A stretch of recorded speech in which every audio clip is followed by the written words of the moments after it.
요한복음 19장 26절 한 절 말씀, 주신 하나님 말씀 제가 봉독해 올리겠습니다. 예수께서 자기 어머니와 사랑하시는 제자가 곁에 서 있는 것을 보시고 자기 어머니께 말씀하시되 여자여 보소서 아들이니이다 하시고 아멘. 지난 금요 예배부터 부활주일이 있기 전까지 예수님께서 십자가상에서 하셨던 7 말씀 가상 7언에 대해서 우리가 한 구절 한 구절씩 설교를 통해서 살펴보고 있습니다. 오늘은 십자가 위에서 예수님께 하셨던 3번째 말씀에 대해서 같이 한번 생각해 보려고 합니다. 복음서를 읽을 때마다 예수님에 대한 기록들을 쭉 읽으면서 참 눈에 거슬리는 한 부분이 있습니다. 어머니 마리아를 부를 때 사용하신 호칭 때문입니다.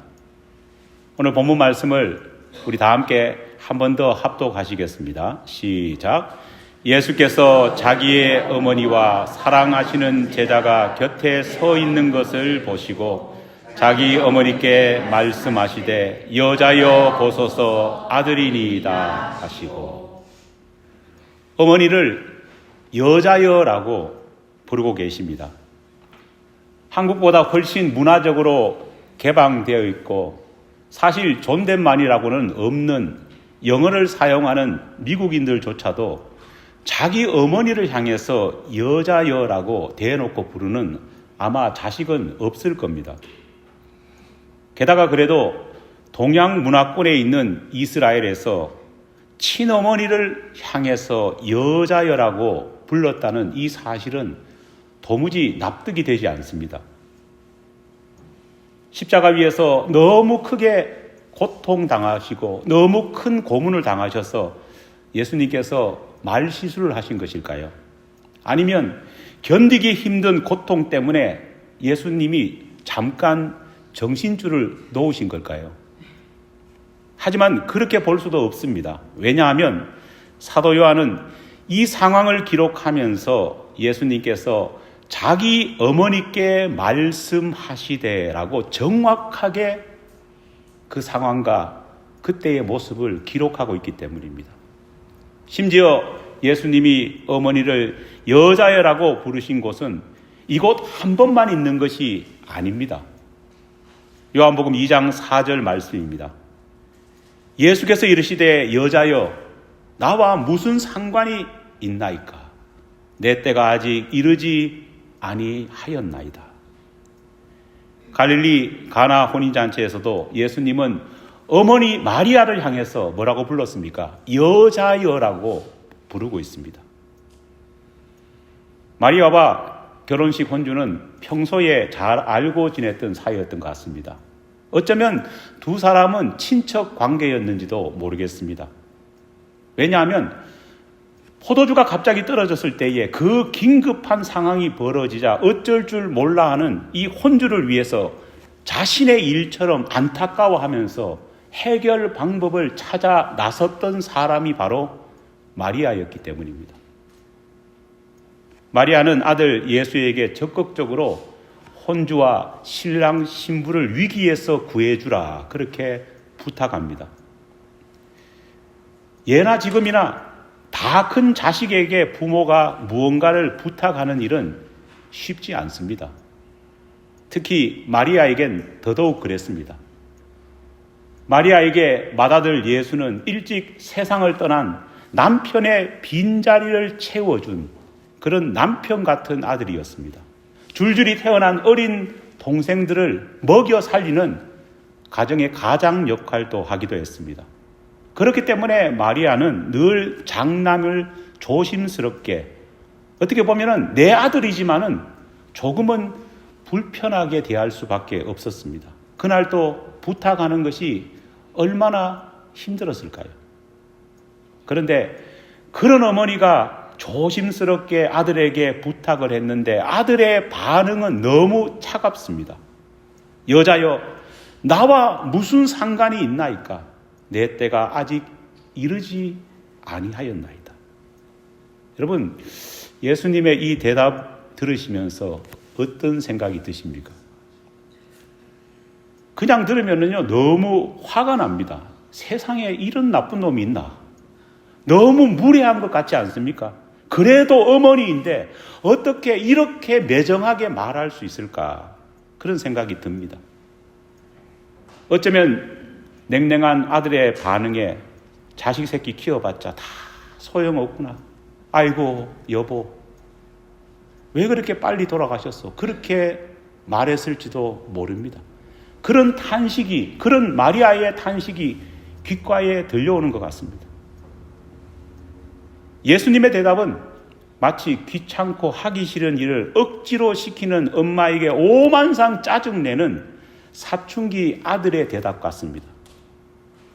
화를 참지 못해 물불 가리지 않고 어머니에게 마구 해대는 그런 철부지의 소리 같습니다. 여러분, 그렇게 들리지 않습니까? 수많은 목사님들이 이 당황스러운 상황을 조금이라도 수습해 보려고요, 설교를 통해서 갖가지 노력을 하시는 것을 저는 많이 봅니다. 설마 예수님께서 어머니를 향해서 여자라고 그렇게 하셨을까요? 말도 안 되는 소리입니다. 분명 헬라어 성경 속에 있는 단어가 우리말로 번역되는 과정에서 잘못 해석되었을 겁니다. 이렇게 말씀하는 목사님 설교도 들어본 적이 있습니다. 하지만 번역으로 타다기에는 이 곤란한 상황을 덮는 것이 너무 힘듭니다. 왜냐? 헬라어 성경에서 여자여라는 뜻으로 기록된 단어 귀나이라고 하는 이 말은요, 아무리 봐도 존칭어가 아닙니다. 그렇다고 공손한 표현도 더더욱 아닙니다. 아무리 이 귀나이라는 단어를 포장하고 덧대고 아름답게 미화한다고 할지라도 그 뒤에 나오는 말까지 수습할 수는 없습니다. 뭐라고 나옵니까? 나와 무슨 상관이 있습니까? 또 다른 투명한 말투가 이어지니까요, 이거는 수습이 불가능합니다. 그렇다면 왜 예수님께서는 어머니를 보고 여자여라고 불렀을까요? 평소 사용하던 버릇없는 말투가 그렇게 확 튀어나온 것일까요? 어머니 마리아는 아들 예수를 부를 때 예수야라고 그렇게 이름을 막 부르지 않았던 것 같습니다. 왜냐하면 예수님께서 어머니에게 자신을 뭐라고 말합니까? 아들이니이다 말하고 있기 때문입니다. 마리아는 큰아들 예수를 부를 때 예수야라고 그렇게 부른 것이 아니라 아들이라고 불렀던 것으로 추정해 볼 수 있습니다. 요즘 또 장성한 아들을 부를 때 아들 이름 부르지 않고 아들 이렇게 부르는 호칭을 우리가 자주 보지 않습니까? 어릴 때야 엄마가 아들 이름을 막 부릅니다. 그렇잖아요. 우리 이정 집사님 또 우주 부를 때 아들 안 가잖아요. 그죠? 우주야! 그렇게 부르는데 30 넘은 자식을 부를 때는요, 미국도 한국도 이름을 흔히 부르지 않습니다. 물론 영어로는 그냥 이름을 부를 수도 있지만 특별히 한국 같은 동양 문화권은 나이 든 자식의 이름을 함부로 부르지 않습니다. 저도 저희 어머니 전화 걸 때마다 저희 어머니가 저한테 아이고 민호야 이렇게 부르냐, 절대로 그렇게 부르지 않습니다. 저희 어머니는 저를 부를 때 아들 혹은 목사님이라 그렇게 부릅니다. 마리아도 장성한 큰아들을, 남편과 같은 그 역할을 하는 아들을 예수야 예수야 그렇게 이름 부르지 않았습니다. 아들이라 그렇게 불렀습니다. 그런 어머니께 왜 예수님은 어머니가 아닌 여자여라고 호칭을 사용했을까요? 여자여라는 이 호칭은 예수님께서 평소 어머니를 부를 때 사용했던 말은 아닌 것 같습니다. 요한복음 19장 27절을 보면 예수님께서는 사랑하는 제자 요한에게 자신 대신 어머니를 돌봐달라고 부탁할 때에 이 여자를 좀 부탁한다, 그렇게 말하지 않았습니다. 뭐라고 했습니까? 이분은 이제 너의 어머니다, 그렇게 표현하고 있습니다.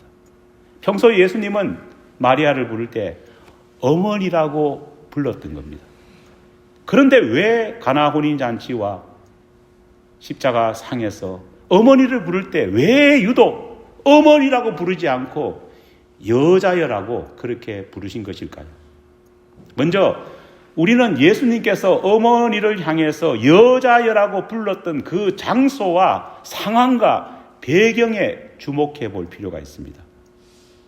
처음으로 어머니를 향해 여자여라고 부른 장소가 바로 가나 혼인잔치입니다. 여러분, 가나 혼인잔치는 예수님의 공생의 사역에 있어서 굉장히 중요한 일이 일어났던 곳입니다. 바로 예수님의 첫 번째 기적이 일어난 곳이 바로 그곳이었기 때문입니다. 우리는 기적이라는 말을 함부로 참 많이 사용합니다. 내 주변에 조금만 신비한 일이 일어나면요, 뭐라고 말합니까? 야, 기적이다. 남에게 조금만 신비한 일이 일어나면요, 기적이라고 말하지 않습니까? 지나가다가 동전 하나 주워도 기적이다 말합니다. 갑자기 음식 못하는 사람이 MSG를 넣어가지고 음식이 좀 맛있으면요, 어떻습니까? 야, 기적이다, 그렇게 말합니다. 하지만 성경에서 기적이라는 말은요, 함부로 사용되지 않습니다. 아주 특별한 의미로 사용됩니다. 특히 가나 혼인잔치와 십자가 사건을 모두 기록한 요한복음에 보면 이 기적이라는 단어를 특별한 표적이라는 단어로 바꾸어 사용하고 있습니다. 기적, 다시 말해 표적은 하나님의 하나님 되심의 놀라운 일을 선포하는 그런 단어입니다. 전능하신 하나님께서 이 세상을 창조하셨습니다. 이 세상의 진정한 주권자가 하나님이십니다. 그런 하나님께서 이 세상 속에 자연 법칙을 만들어 두셨습니다. 여러분, 그렇지 않습니까? 긴 겨울이 언제 가나 싶었는데 정해진 시간 이렇게 봄이 왔습니다. 아침에 동쪽에서 해가 떠오르고 저녁에 서쪽으로 해가 집니다. 또 어떻습니까? 물건을 높은 곳에서 떨어뜨리면요, 무게하고 관계없습니다. 무게가 더 많이 나간다고, 체중이 더 가볍다고 안 떨어질까요? 밑으로. 다 떨어집니다. 하나님이 만드신 법칙이 있기 때문에 중력의 법칙을 이기는 사람은 존재하지 않습니다. 모든 만물은 창조주 하나님께서 만드신 자연 법칙 하에서 이 세상은 정확하게 움직입니다. 하지만 이렇게 변함없이 정확하게 움직이는 자연 법칙이 중단될 때도 있습니다. 다시 말해 하나님 스스로가 하나님이 정하신 자연 법칙을 스스로 깨뜨리시는 순간입니다. 바로 언제입니까? 이 세상의 모든 만물의 창조주이시며 이 세상의 모든 것의 주관자이신 하나님의 하나님 되심을 알리기 위할 때, 그 결정적인 때가 되었을 때 하나님께서는 하나님이 만드신 자연 법칙을 깨뜨리십니다. 그리고는 일상적인 법칙을 꿰뚫고 하나님의 놀라운 특별한 법칙을 사용하십니다. 요한복음을 쓴 요한은 성자 예수님의 예수님 되심, 메시아 되심을 증거하는 이 사건을 가리켜서 뭐라고 말합니까? 표적이다, 그렇게 말합니다. 가나 혼인잔치에서 물로 포도주를 만드신 사건은 표적입니다. 죽은 지 나흘 되어가지고 냄새까지 나는 그 나사로를 살리신 사건 역시도 뭡니까? 표적입니다. 풍랑이는 바다를 말씀 한마디로 잠재우시고 그 바다 위를 걸으신 사건 역시도 뭡니까? 표적입니다.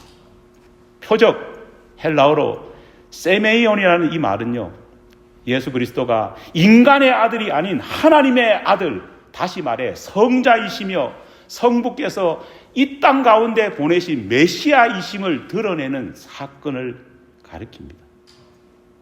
하나님께서는 가나 혼인잔치에서 아들 예수가 물로 포도주를 만들게 하심을 통해서 예수님이 메시아이심을 역사 속에서 선포하셨습니다. 놀라운 것은 가나 혼인잔치에서 물로 포도주를 만든 이 사건을 많은 사람이 알지는 못했습니다. 예수님의 명령에 따라서 물을 길러와서 부은 사람만 조금 알 뿐이었습니다. 하지만은 예수님의 이 놀라운 표적의 사건은 메시아로서 우리 예수님이 이 역사 가운데에 데뷔하신 그런 놀라운 사건이라 말할 수 있습니다. 많은 크리스찬들이 가나 혼인잔치에서 일어난 물이 포도주로 바뀐 이 기적이 어머니 마리아가 아들 예수에게 부탁해서 일어난 기적의 사건이라 오해를 합니다. 여러분, 가나 혼인잔치에 물이 포도주로 바뀐 그 기적의 사건은 절대로 어머니 마리아가 청탁했기 때문에 예수님이 하는 수 없이 행하신 그런 사건이 아닙니다. 그날 이 사건은 곤란한 상황 속에 놓여 있는 지인을 구하기 위해서 애쓴 마리아의 노력 때문에 일어난 사건이 아닙니다. 마리아가 주인공이고 예수가 마리아의 도우미 역할을 했느냐? 절대로 그렇지 않습니다. 오히려 그날의 사건은 하나님께서 미리 정해 놓으신 때와 관련된 기적이요 표적임을 우리는 알아야 합니다. 여자여 나와 무슨 상관이 있나이까? 내 때가 아직 이르지 아니하였나이라 하는 예수님의 말씀이 이것을 증명해 줍니다. 주님은 분명히 말씀하십니다. 그날의 기적은 한 인간의 청탁 때문에 생긴 것이 아닙니다. 어머니와 아들이라고 하는 특수한 관계 때문에 어쩔 수 없이 벌어진 기적이 아니라는 겁니다. 그날의 표적은 내 때, 즉 하나님이 정하신 그 때를 정확히 맞추어서 그 시간, 그 순간에 일어났다는 사실입니다. 실제로 예수님께서는 어머니의 부탁을 받은 즉시 기적을 행하시지 않으셨습니다. 주님께서는 하나님 아버지께서 정하신 주님이 표적을 일으킬 그 때를 기다리셨습니다. 늘 말씀드리지만 바로 이 하나님의 때가 카이로스입니다. 흐르는 강물처럼 흘러가는 의미 없는 크로노스의 시간을 뚫고 마치 어둠 속에서 한 줄기 빛이 내려쬐면서 그 일반적인 시간을 중단시키면서 하나님의 시간, 카이로스가 침범해 오는 것처럼 바로 가나 혼인잔치라고 하는 일상적인 시간 가운데 우리 하나님이 정하신 시간, 우리 예수님이 정하신 시간이 뚫고 들어온 것입니다. 바로 그것이 표적입니다.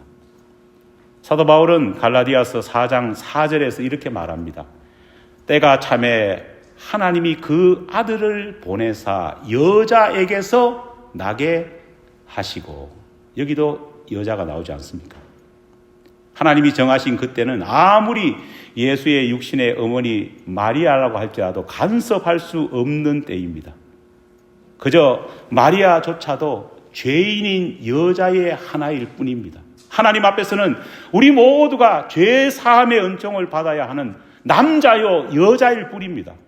조금 전에 읽었던 갈라디아서 4장 4절에서도 마리아에게 나시고라고 말하지 않고 뭐라고 말합니까? 여자에게서 나게 하시고라고 기록되어 있습니다. 마가복음 1장 15절에는 마가는 이 때를 이렇게 표현합니다. 때가 찼고 하나님의 나라가 가까이 왔으니 회개하고 복음을 믿어라 하시더라. 예수님의 공생애가 막 시작된 것이 아니라 때가 찼고 하나님이 정하신 그 때에 정확하게 시작되었다는 말씀입니다. 오늘 본문의 배경이 되는 십자가 사건 역시 동일합니다. 메시아 예수님의 십자가 아래에 서 있던 마리아는 예수의 어머니가 아니라 그녀 역시도 아들 예수가 아닌 성자 예수, 메시아 예수, 구원자 예수에게 죄사함의 은총을 받아야 하는 죄 많은 여인일 뿐입니다. 십자가 아래서 내가 죄를 낳았다, 특권을 가지는 그러한 마리아가 아니라 마리아조차도 메시아 되신 예수, 구원자 되신 예수의 죄사함의 은총을 입어야 되는 존재일 뿐이라는 겁니다. 여인이여, 당신이 나를 육신적으로 낳은 어머니라고 특별한 것을 기대하지 마십시오. 당신 역시도 하나님 앞에서는 성자의 귀한 은혜를 받아야 할 죄인일 뿐입니다. 그 의미로 예수님은 어머니를 여자여라고 부르신 것입니다. 바로 이 때문에 예수님은 그 어머니를 여자여라고 부르고 계십니다. 여러분, 자꾸만 사람들은 특권을 기대합니다. 특권을 주장합니다.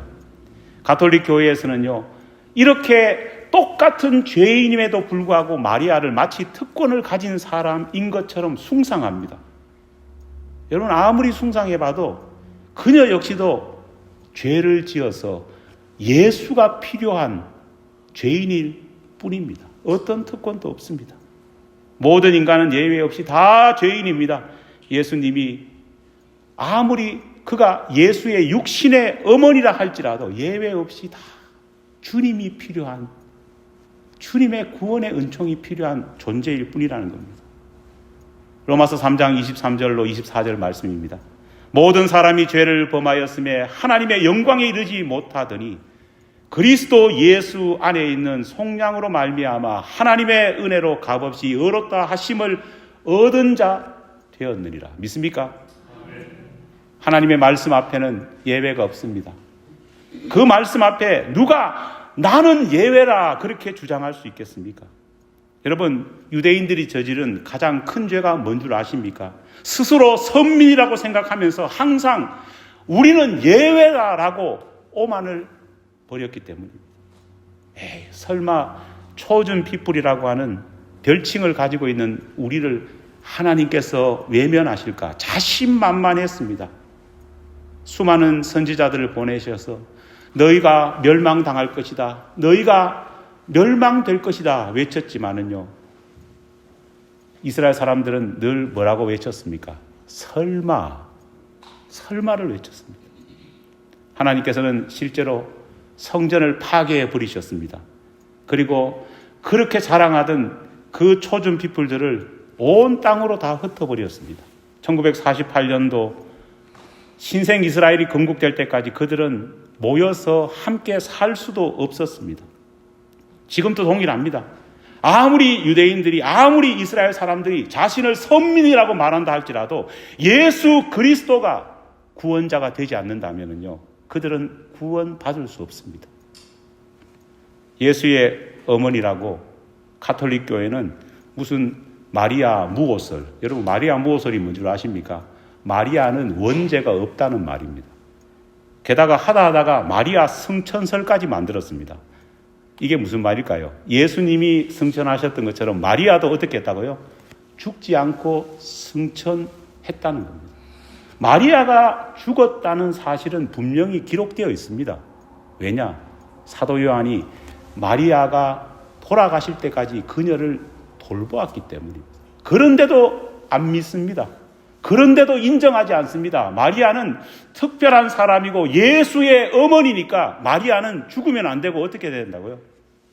승천해야 된다는 겁니다. 이런 사람들에게는요, 방법이 없습니다. 아무리 하나님께서 하나님의 말씀을 가르쳐 주어도 들을 기가 없고 듣지 않으려고 발부둥 치면은요, 방법이 없습니다. 목사라고 여러분에게 아무리 하나님의 말씀을 가르친다 해도 마음이 다친 자에게는요, 방법이 없습니다. 왜 목사님은 능력이 없어가지고 역사를 못 일으킵니까? 예, 맞습니다. 능력이 없을 수 있습니다. 하지만은 더 큰 문제는 분명히 씨 뿌리는 자의 비유에 통해서 말하지 않습니까? 들으려고 하는 사람이 옥토가 되지 않으면은요, 아무리 농부가 씨를 뿌려도 다 그것은 아무것도 되지 않는다는 것입니다. 그래서 설교할 때마다 여기 앉아가 기도합니다. 제가 하는 말씀을 여러분들이 잘 듣고 하나님의 메시지를 듣기를 원한다. 기도하는 겁니다. 가톨릭의 성모 칠고 묵주 기도라는 것이 있습니다. 여기 나올 건데요.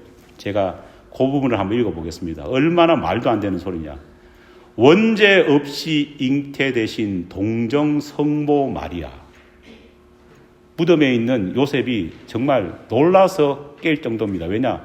마리아와 요셉 사이에는 육신적인 자녀들이 많았습니다. 동정 성모 마리아라고 하면은요, 남편인 요셉을 어떻게 한다고요? 인정 안 하는 겁니다. 이거는 돌싱도 아니고 아예 결혼을 안 했다고 주장을 하는 겁니다. 시메온 예언자의 예언을 들으신 고통을 묵상합시다. 이게 누군지도 모르겠습니다.